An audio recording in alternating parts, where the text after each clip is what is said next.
Let's do it. Welcome to Freedom Strategies, everybody. I'm your host, Lo Silva, Kent Clothier, my business partner, my friend. We are here talking about something strong, something that's a big conversation. So we're going to do the best we can to help you guys and give you guys our thoughts. And today's topic is how to master anything and achieve greatness in life. Man, they are the listeners are not messing around at this point, right? I mean, we are getting somebody's hit us with a big topic here. I'm a little scared, Los. I wish I could master lighting inside this room. I look like a vampire. Well, you've definitely mastered the hair. Yeah. You mastered the goatee. Yeah, we can do that. How to master a very unfinishable beard and an aggressive mustache. I can do that all day. Just be Spanish. How to Oh my God. Nice. All right, guys. So we'll try to get a little bit more serious here. So I think that you kind of can and you kind of can't. I think true mastery comes from obsessing over something for a little while. I don't necessarily think it's 10,000 hours. I think someone said that, Malcolm something. I forget, I'm butchering it, so I don't want to do that. But I think it's talking about mastering it with 10,000 hours and putting in 10,000 hours into something.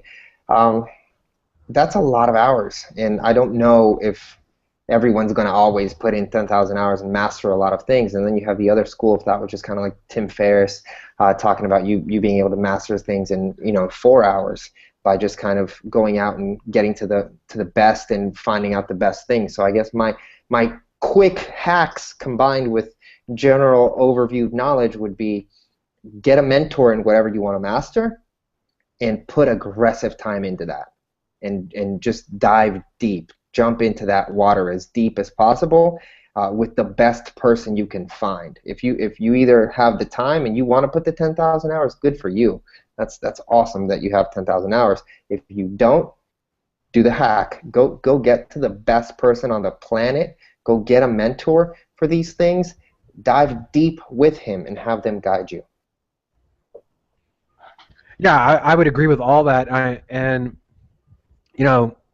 What you were voicing there is Malcolm Gladwell's book, the Outliers, right? I mean, I think that's what you were referencing. Yes. Yes, and I mean, I think there's a lot to that. But I think if you ever read that book, that what the gist of the book is that you have to a certain degree, you have to pay your dues. You're going to whether it's in business, whether it's in a passion project, anything you are trying to master per se, and you're not just trying to dabble in it, you're going to have to get involved.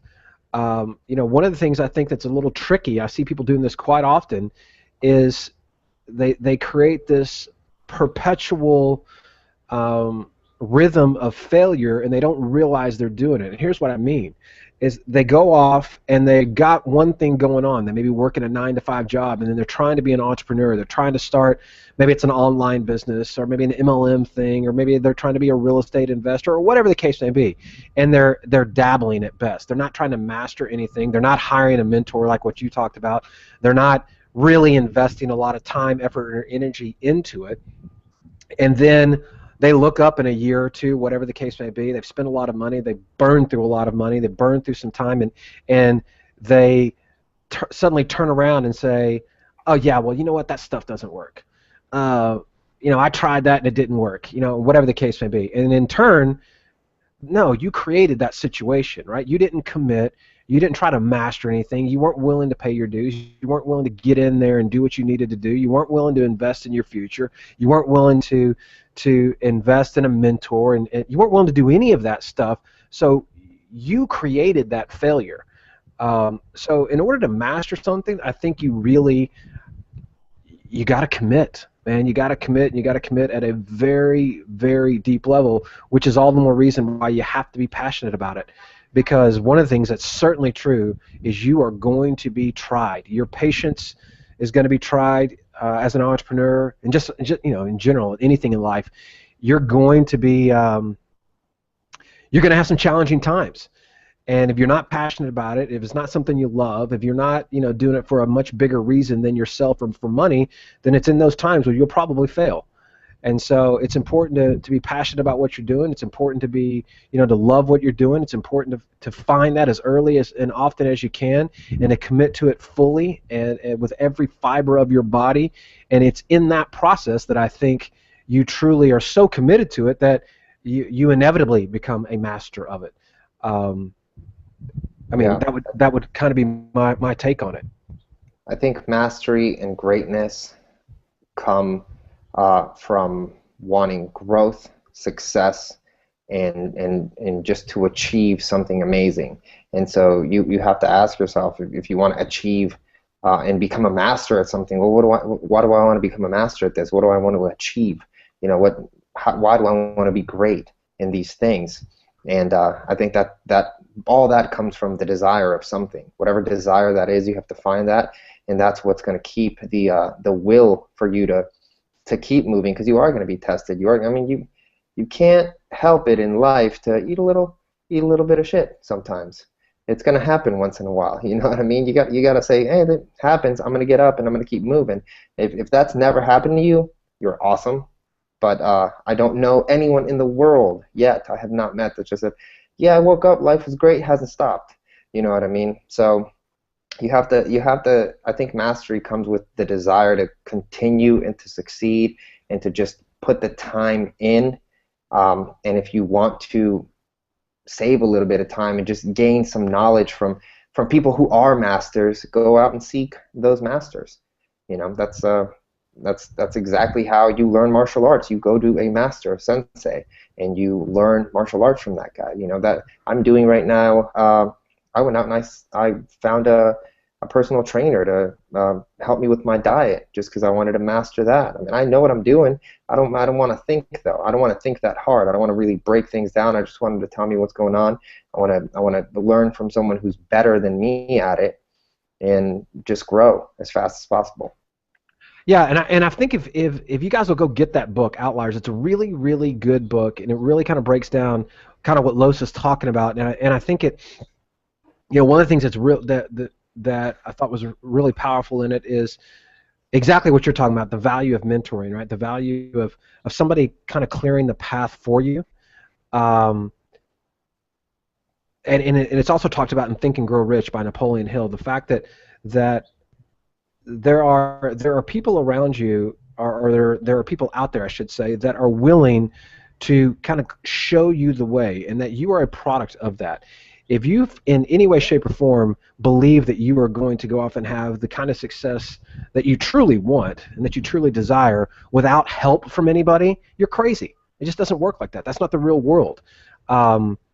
You are a product of your environment. You're a product of the people you surround yourself with. And if you surround yourself with people that are playing at the level you want to play at or higher, then they will bring you up naturally, right? You will rise to the occasion. And so, the way to master things is to surround yourself with people that have mastered it already and truly want to show you that way to do that. Anything short of that is certainly just an element of time, hard work, back to that whole 10,000 hours, back to grinding it out and getting the crap beat out of you. But if you're looking for shortcuts and paths and hacks, if you will, then that's definitely what you want to be doing, is seeking out people that are playing at the level that you desire to play at, and model directly what you're doing after what they're doing. Successful people do what other successful people have done. And your example is perfect, a trainer. The reason why you go to a trainer is because they have the answers. They're going to hold you accountable. They look and feel and act the way you want to act. And so you're trying to model their behavior. You're trying to model their diet, trying to model their workouts, so that in turn you can get the similar results that they're getting. It's just that simple. And so business is no different. You want to, you can be. I know a lot of really, really, really smart, broke people. Just like I know a lot of really, really rich dumbasses. And the difference is the people they surrounded themselves with and what they learned along the way. I can't tell you how many really smart, book smart people I know that they're just broke. because they've just never, they always thought they knew more than everybody else. They never surrounded themselves with other really successful people that would help them. They were always adverse to that. And I know people that are dumb as a box of rocks, but because they were willing to get in there, get involved, surround themselves with mentors and trainers and people that were willing to show them a way, they've turned their life into something that is, truly like a fantasy story, right? Where they're living the life that they can only dream about. So it does happen. So guys, if we can leave you with one actionable strategy, is put the time in and find a mentor. There's no cheating mastery except for the mentor part, but you still have to put a significant amount of time, mentorship, and just effort into this. So for that, I'm Los Silva, Kent Clothier, freedomstrategies.tv. If you guys want to learn a little bit more about us, check out the boardroom, check out what other projects we're involved in as well. Listen to a few more episodes if you have not, and please leave us a review because we love them on iTunes. For myself and Kent, once again, guys, we'll see you on the next one.